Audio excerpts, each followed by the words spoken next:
Just wanted to do a short video today on this tweet from Paul Krugman. Paul Krugman is a economist. At least that's what his credentials say. He's more of a shill. He's a paid shill. He gets paid to essentially buttress, Democratic and progressive talking points. And I started this.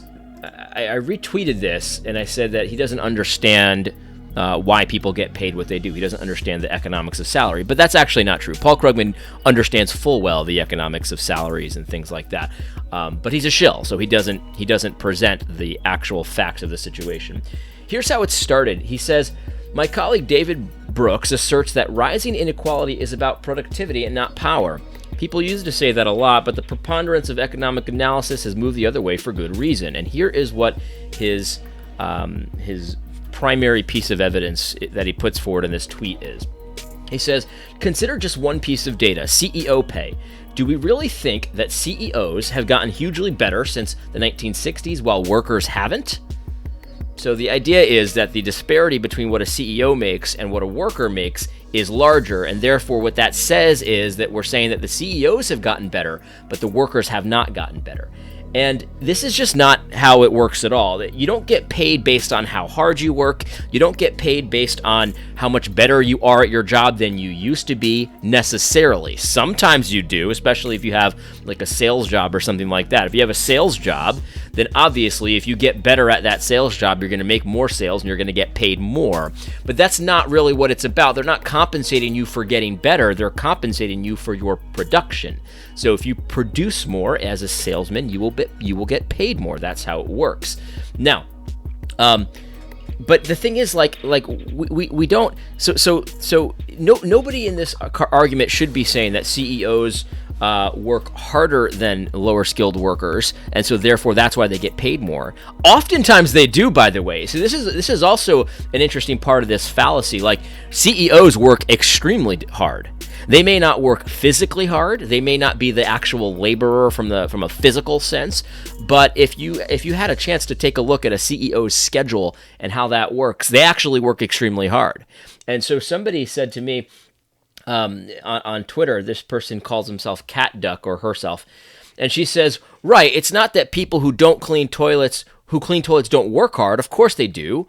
But the problem is that anyone that has a brainstem can clean a toilet. So it doesn't require any extra qualifications. It doesn't have as much value as something that does require a lot more effort to learn how to do. It doesn't take a lot to learn how to clean a toilet. So you could work very hard cleaning toilets, but you're not going to make as much as someone who has a skill set that's worth more, has more value, produces more, and that kind of thing." And Cat Duck finishes this tweet by saying, "Very few people can do the work that a CEO does, which is reflected in their value on the market." And that's true. Very few people can do the work of a CEO, a good CEO, or even a bad CEO for that matter. But actually, there's more to it than this. Because not only, here's what I said to Cat Duck, I think Cat Duck is right, but it's not only can very few people do the work of a CEO, but also when it comes down to it and you find out what's really involved with the work of a CEO, very few people even want to do that kind of work.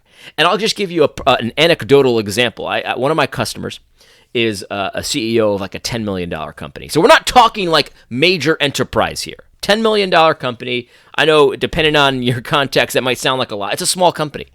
And he's the CEO of this small company. And I was talking to him the other day, and we were just talking about sort of life and things like that. I'm a salesman, so I talked to him about his life. And he just had a baby with his wife, right? Him and his wife just had a baby, and so we were kind of commiserating because I've got 3 kids, and he's just is his first one.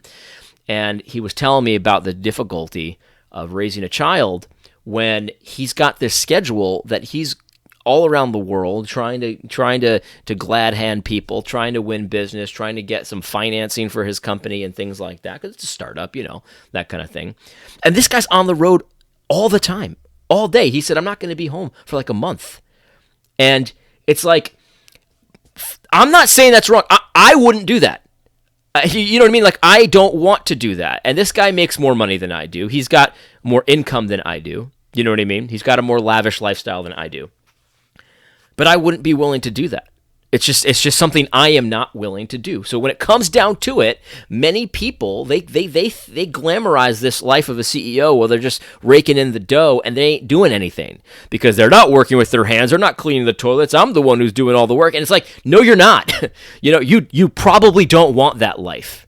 I mean, you probably don't want that life. Let me say it again. You probably don't want to do that work. Not too many people do. In fact, everyone in theory wants to be a CEO, but very few people are willing to put what it takes to get in there.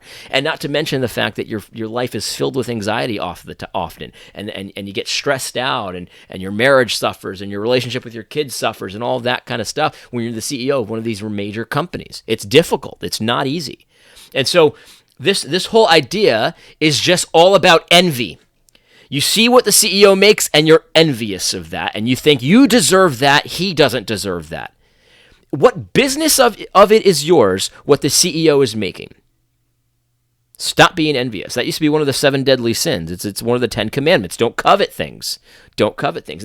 And this is very relevant to the stuff I talk about, because all this stuff about economic disparities and social justice and stuff like that, oftentimes it just boils down to enshrining envy into Christian circles. All of you social justice warriors are promoting envy with your rhetoric.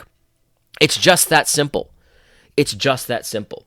Let me tell you something. I mean, this is the kind of things that those of us on the contra social justice side talk about in our comm boxes. I know you guys have your comm boxes too. You talk about how to destroy us, how to discredit us, and stuff like that. Well, here's what we talk about.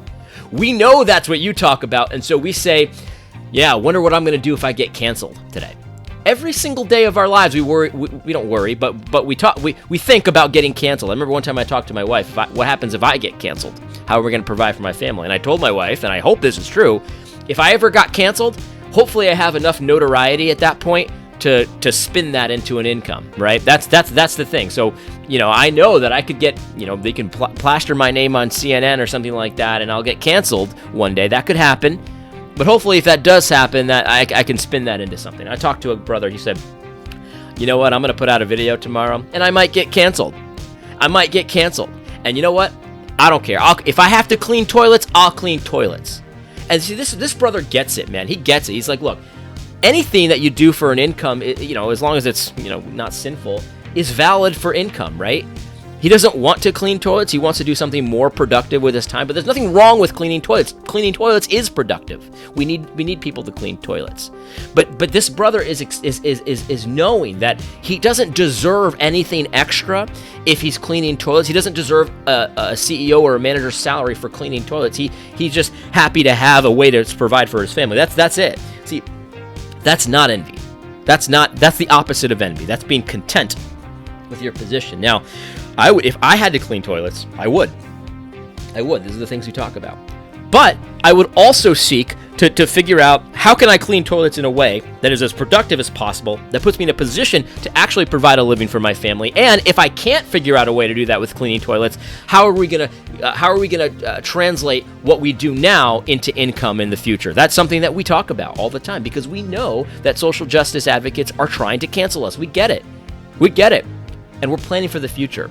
So if you're not planning for the future and your wages haven't gone up in a long time, and you're not trying to scheme in a good way, I mean, scheming like in a moral way. If you're not scheming on how to improve your situation, let me suggest that instead of griping and trying to elect a thief like Bernie Sanders into office, why don't you instead plan in your comm boxes?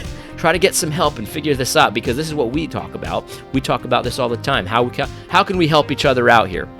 And so, I don't know, just a suggestion. I hope you found this video helpful. A little ramble, a little ranty, but anyway, God bless.